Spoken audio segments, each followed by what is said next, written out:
te crois aussi très bien portante. Nous vous souhaitons d'être les bienvenus à cet nouvel épisode de Chrétien au quotidien. Et notre prière, c'est que Dieu vous bénisse encore au travers du partage qu'on aura aujourd'hui. Amen. Aujourd'hui, c'est pas une série d'enseignements. Nous allons vous faire part d'une pensée. Voilà. Comme étant des chrétiens, moi je suis grippé, je parlerai pas beaucoup. On va laisser la woman of God parler et je pense qu'elle vous bénira certainement. Alors, comment tu vas? Je vais très bien, merci. Et vous? Ça fait un peu longtemps, ça va? Moi, ça va. On est avec toi chaque jour, donc tu sais que ça va. Alors, on passe au message d'aujourd'hui. Oui. Sur quoi on va exhorter le peuple de Dieu? Nous serons dans le livre de Jean 14, du 1er au 7e verset. Je t'aide à lire? Oui, merci. Alors, la Bible nous dit ceci dans Jean 14, le verset 1. C'est ça? Oui. Jésus dit à ses disciples, ne soyez pas inquiets, croyez en Dieu et croyez aussi en moi. Dans la maison de mon Père, il y a beaucoup d'endroits pour habiter. C'est pourquoi je vous ai dit, je vous prépare une place. Je vais vous préparer une place. Et quand je serai allé auprès du Père pour vous préparer une place, je reviendrai et je vous prendrai avec moi. De cette façon, vous serez vous aussi là où je suis. Je fais une pause. En tout cas, c'est une promesse merveilleuse. Hein? Vous vous rendez compte que Jésus est en train de vous informer, de nous informer, qu'il ne nous laisse pas seuls. Il va auprès du Père et il reviendra pour nous prendre aussi afin de nous emmener auprès du Père, voilà. Où il siège. Alléluia. Nous croyons que nous allons partir avec lui. Amen. Et le chemin qui conduit là où je vais, vous le connaissez. Thomas lui dit, Seigneur, nous ne savons pas où tu vas. Comment est-ce que nous pourrons connaître le chemin? Jésus lui répondit, le chemin, la vérité, la vie, c'est moi. Personne ne va au Père sans passer par moi.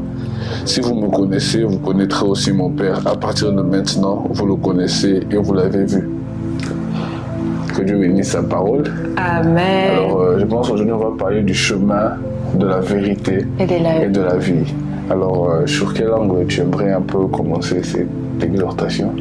Déjà, avant tout, comme vous l'aviez dit, après avoir entendu déjà le discours de Jésus, voilà, ce n'est pas même un discours, c'est vraiment une parole rassurante qu'il était en train d'imprégner dans la vie de ses disciples, les préparant d'abord à qu'il va partir. Et déjà, Jésus leur dit, je ne veux pas vous laisser seul où je vais vous préparer une place afin que vous soyez avec moi. Déjà, j'ai béni Dieu puisque ça déjà captive. Ça avait d'abord touché nos vies personnellement et nous croyons aussi que ça a aussi touché la vie de nos frères et sœurs. Mais le message d'aujourd'hui, voilà, une pensée qui m'a personnellement encore touchée et que je souhaite partager avec nous tous. C'est lorsque Jésus dit que vous savez où je vais et vous en savez le chemin. Mais ce qui m'intéresse le plus, c'est quand Thomas, déjà nous connaissons tous la personne de Thomas, cette personne qui a besoin de la démonstration afin de croire en la personne de Jésus. Il veut voir. Voilà, vraiment il veut voir pour croire.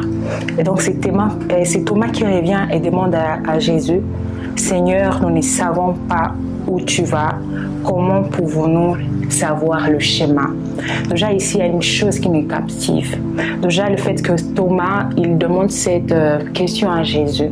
Certes, Jésus a parlé à tous les disciples, mais on remarque qu'il y a un de ses disciples qui a posé cette bonne question et qui nous concerne aujourd'hui nous tous, puisque peut-être que Jésus aurait dit cela, mais beaucoup de gens ne seraient pas retrouvés aussi. C'est quoi le chemin? Comment on va arriver vers le Père? Et c'est alors que Jésus s'est mis pour faire asseoir le bas. La première des choses que j'aime dans ce qui suit, Jésus ne se limite pas seulement à dire que je suis les chemins, mais il continue. Déjà, il répond à la question de Thomas, lui disant « Je suis le chemin », mais il continue disant à Thomas « Je suis aussi la vérité ». Voilà. Déjà, je vais m'arrêter là-bas avant d'arriver à ce qui suit. Jésus, d'abord, il témoigne que je suis le chemin. Vous savez, en tant qu'enfant de Dieu, il est important de savoir qu'une fois, après avoir donné à Christ sa vie, c'est un parcours qui commence. C'est un parcours qui commence et ce parcours est très lent. Et il est très important de faire comprendre encore aux enfants de Dieu que nous sommes pèlerins ici-bas. Nous sommes en voyage. Et comme Jésus avait dit qu'il part nous préparer une place, c'est qu'on a un endroit où on doit arriver en 6 jours. Et Jésus d'abord, il précise, je suis le chemin. Donc pour arriver à cet endroit-là, vous devez marcher sous mes pas. Et je bénis le Seigneur puisque ici, il ne parle pas je serai dans le chemin, mais je suis le chemin. Il ne veut pas leur dire d'abord, puisque certes, Jésus-Christ, il est celui qui nous conduit tout le jour, mais il se témoigne, en fait, il proclame que je suis le chemin.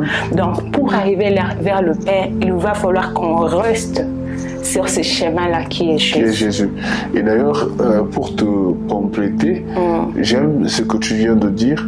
D'ailleurs, tu dis que Jésus nous accompagne tous les jours, mais dans le fond, c'est son esprit qui nous accompagne à demeurer dans le chemin de Christ. Donc le but de Dieu, c'est que par l'esprit de Jésus-Christ, que nous puissions demeurer sur ce chemin qui est Jésus. Voilà. Et donc du coup, j'ouvre une petite parenthèse. J'aimerais dire à tous ceux qui ont l'impression qu'il y a des chemins en dehors de Christ qui peuvent vous conduire au Père. Non. Il n'y en a pas. Certains veulent aujourd'hui accéder à la haute spiritualité en passant par un chemin qui n'est pas Jésus. Voilà. Oh, mais lui, il nous dit qu'il est le chemin qui nous emmène vers le Père. C'est là où lui, il siège. Donc, s'il est ce chemin qui conduit au Père, c'est que Jésus est le chemin qui nous conduit à la plus grande divinité qui peut exister. Car il n'y a pas plus grand que Dieu. Voilà. Tu vois? Donc, si tu veux atteindre le mystique des mystiques, emprunte le chemin de Jésus parce que c'est lui qui est le chemin qui conduit vers le Père. Et ce que j'aime encore par rapport à ce que vous venez de dire, je vais aussi m'attarder sur ça. Au-delà d'être les chemins, Jésus, sachant qu'il y a alors beaucoup de réalités dans ces chemins-là, il connaît qu'il y a beaucoup de questionnements, puisque là, quand Jésus commence, quand il parle aux disciples, il leur dit d'abord que votre cœur ne se trouble point. Christ connaît qu'il y aura des questionnements. Il connaît que dans ces chemins-là, il y aura des questionnements. Puisque le diable, lui, il sera toujours présent. Il va toujours rôder. Il va venir avec des pensées pour nous dérouter. Il va venir avec des pensées pour nous éloigner de Dieu. Il va venir avec le mensonge. Mais c'est quand Christ, il insiste. Dans ces chemins-là, je reste aussi ta vérité. Tu auras des questionnements. Tu auras des lacunes. Mais je reste la vérité. Et c'est d'ailleurs là où je voudrais que, homme de Dieu, que vous éclairiez aussi le fait de dire aux enfants de Dieu, on ne peut jamais parler de vérité s'il n'y a pas mensonge. S'il n'y a pas mensonge, il est impossible de parler de la vérité. Et c'est alors que je me demande comment Jésus-Christ, il répond à cette question d'abord, qu'il est le chemin, mais il va insister aussi qu'il est la vérité. Donc c'est pour nous faire comprendre que le mensonge, il y en aura. Les mensonges, puisque nous sommes ici bas, puisque la marche elle est encore très longue, il y aura beaucoup de choses qui vont vouloir nous écarter, qui vont vouloir s'aimer en nous les doutes. Mais Christ, il nous rappelle, je suis la vérité. Donc quand il y a des problèmes, quand il y a des questionnements, rentrez en moi. Je suis votre chemin. Je suis aussi votre vérité. Il n'y a pas de vérité en dehors de Jésus. Et c'est alors là même que je vais encore plus marteler et dire aux enfants de Dieu, la parole de Dieu est la vérité. En dehors de la parole de Dieu, il n'y a pas la vérité.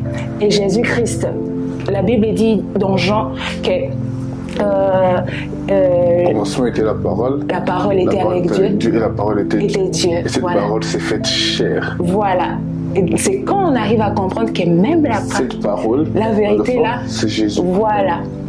Okay. Donc, il n'y a pas la vérité en dehors de la personne de Jésus.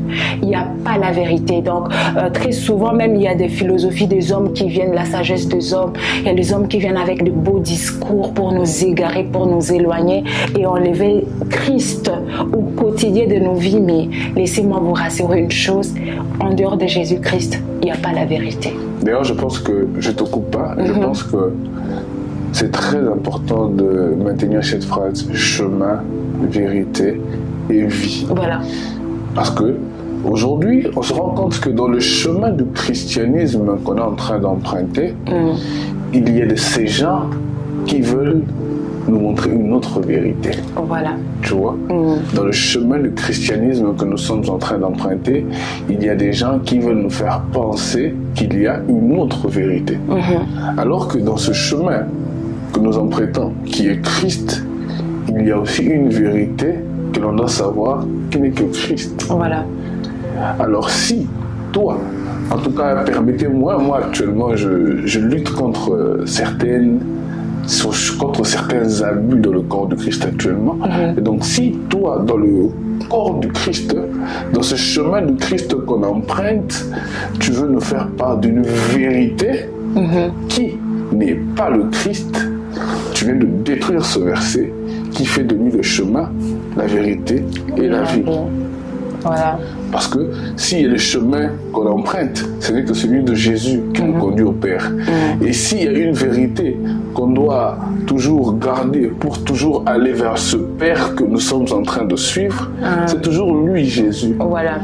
Donc en dehors de mon Jésus, il n'y a aucune vérité. Je le redis haut et fort, en dehors de Jésus-Christ, il n'y a aucune vérité. Tout en lui est vrai. Tout de lui est vrai. Et donc du coup, je ne crois en aucune autre vérité ou en aucun autre principe qui est en dehors de ce chemin qui est la vérité. Voilà. Et donc, l'homme de Dieu m'a vraiment précédé. Il a même parlé de la vie. Et j'ai béni le Seigneur parce que le Saint-Esprit, il est là et il voulait vraiment vous faire comprendre cela. Et pour ajouter un plus, il est important aussi de faire comprendre aux enfants de Dieu, il n'y a pas de vie chrétienne autonome. Quand tu acceptes Jésus dans ta vie, il devient ta vie. Donc, c'est lui ta vie. Donc, comme le jour où tu as accepté Jésus-Christ dans ta vie, tu as dit, je le reçois comme mon sauveur et mon Seigneur personnel. Donc, il n'est pas seulement venu te sauver, mais il est aussi venu pour te conduire. Et lorsque tu es sous la conduite de Christ, donc tu es influencé par ses pensées, par sa personne, et subitement ta vie doit se conformer à la vie de Christ. Donc en dehors de la vie de Christ, mettons à côté toute forme de bonnes valeurs qui ne sont pas dans le principe divin, qui ne sont pas dans la vie de Christ. Donc, quand on reçoit encore le Seigneur, il est important et très important de se dire que la vie que je dois vivre, moi, en tant qu'enfant de Dieu, ne doit pas être basée sur ma famille, ne doit pas être basée sur de culture, parce qu'il y a beaucoup de gens qui vont dire que les Occidentaux et les Africains, c'est deux choses différentes, mais les chrétiens restent chrétiens. Donc, la vie, on n'a qu'une seule vie, et cette vie-là est conforme à la vie de Christ. Et voilà même pourquoi elle dit, je suis la vie. Si vous voulez arriver vers le Père, regardez comment moi j'ai marché. J'ai marché dans l'amour, j'ai marché dans le pardon, dans la compassion. Et ça doit être ça, la vie de Christ, que nous tous enfants de Dieu devons adopter et oui, faire l'effort de vivre au quotidien, puisque là nous sommes en train de parler du chrétien au quotidien. Donc ça doit chaque fois nous rappeler, mais comment marcher le Seigneur? Est-ce que Christ, il pardonnait? Est-ce que Christ, il tendait la main vers ceux qui avaient besoin d'aide? Est-ce que Christ était rempli d'amour? C'est ce que le Seigneur est en train de nous faire part dans ses Écritures. C'est que la vie qu'il menait doit être conforme à notre vie. Certes, c'est un processus. On ne va pas tout faire en même temps, mais au fur et à mesure qu'on va avancer, pour arriver à l'objectif, nous serions en train d'éliminer toutes choses afin de vivre cette vie qui est Jésus-Christ. Voilà. D'ailleurs, dans Apocalypse 3:20, d'ailleurs, parenthèse, j'aimerais qu'on puisse parler du pardon prochainement. Ça a vraiment touché mon cœur. On va vous apprendre que le pardon est très important dans le christianisme. Mais comme je disais, dans Apocalypse 3:20, il y a un principe que plusieurs ignorent. Lorsqu'on dit, me voici, je me tiens à la porte et je frappe, si quelqu'un entend ma voix, ouvre la porte, j'entrerai chez lui, je soupirai avec lui et il soupira avec moi. Si je dois donner une version personnalisée, je dirais, il te servira et tu le serviras. Donc ça veut dire que lorsque Jésus parlait, c'était pas à des païens, à des chrétiens. Il dit, remettez-moi dans vos cœurs, dans vos vies, mais s'il vous plaît, ne me servez pas. Laissez-moi vous servir. Après, je pourrai vous servir. Mais pour le commencement, laissez-moi d'abord souper avec vous. Laissez-moi être le maître de la cérémonie. Et après, si toi aussi tu utiliseras la puissance que tu recevras en lui, alléluia. Mais laisse-le d'abord dominer en toi. Pour que toi, après, tu aies la capacité de dominer pour lui. Amen. Voilà. Et donc, pour finir, on va lire le verset 7 que vous venez de lire. Allons vite parce qu'il reste que 2 minutes. Oui. Si vous me connaissez, vous connaîtriez aussi mon Père. Et de maintenant, vous les connaissez et vous l'avez vu. Aujourd'hui, quand j'étais avec toi, on faisait une route ensemble avec un ami. Voilà, je me rappelle, on était en train de parler de quelque chose et là, il y a un ami qui a posé une question. Est-ce que si toutes ces personnes qui prient Dieu, est-ce que vraiment ils prient Dieu, est-ce qu'ils croient en Jésus et tout et tout. J'ai beaucoup aimé ce que tu as dit. Tu as dit, tu ne peux pas prier Dieu en dehors de Jésus puisque Jésus, il est Dieu. Tu ne peux pas chercher Dieu en dehors de Jésus. Et j'ai un homme de Dieu qui a une fois dit, il a dit que chercher Dieu en dehors de Jésus, c'est Satan. Voilà, chercher Dieu en dehors de Jésus, c'est ne rien chercher au fait. Oui, parce que, je te coupe pas, parce que dans le fond, il faut comprendre que la dispensation dans laquelle nous sommes est la dispensation du Fils. Non, c'est la dispensation de l'Esprit au nom du Fils. Donc du coup, si Moïse cherchait Dieu en dehors de Jésus, ça passe. Parce que c'était la dispensation où le Père était la priorité. Mais la dispensation dans laquelle nous sommes actuellement, si l'on veut rencontrer Dieu, l'on ne doit passer que par Jésus. Personne d'autre. Continue. Donc voilà, on voulait vraiment par ces messages. Je t'ai pas fait perdre. Non. Déjà, ça m'a beaucoup aidé, ça m'a beaucoup appuyé. Voilà l'idée que je voulais dire, la pensée que je voulais communiquer. Ce qu'on voulait vraiment dire par ces messages, c'est vraiment remettre la place de Jésus dans votre vie. Surtout pour tous ceux qui sont en Christ. Il est vraiment important de savoir que Christ, il est la base. Il est la base. Christ, il est votre fondation.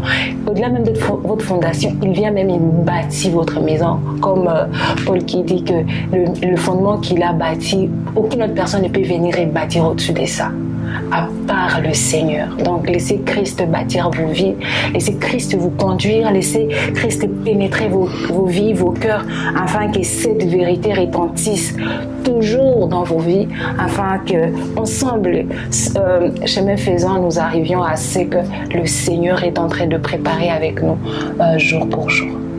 Voilà. Que Dieu vous bénisse, paix, sûreté dans vos vies. Nous sommes arrivés à la fin et je pense qu'on va se revoir dans la prochaine session de Chrétien au quotidien afin de développer des nouveaux points. Voilà. Sinon, si vous avez aussi des thèmes à nous donner, ne manquez pas à nous en faire part et Dieu ne manquera pas de nous faire du bien. Alors, Chrétien au quotidien.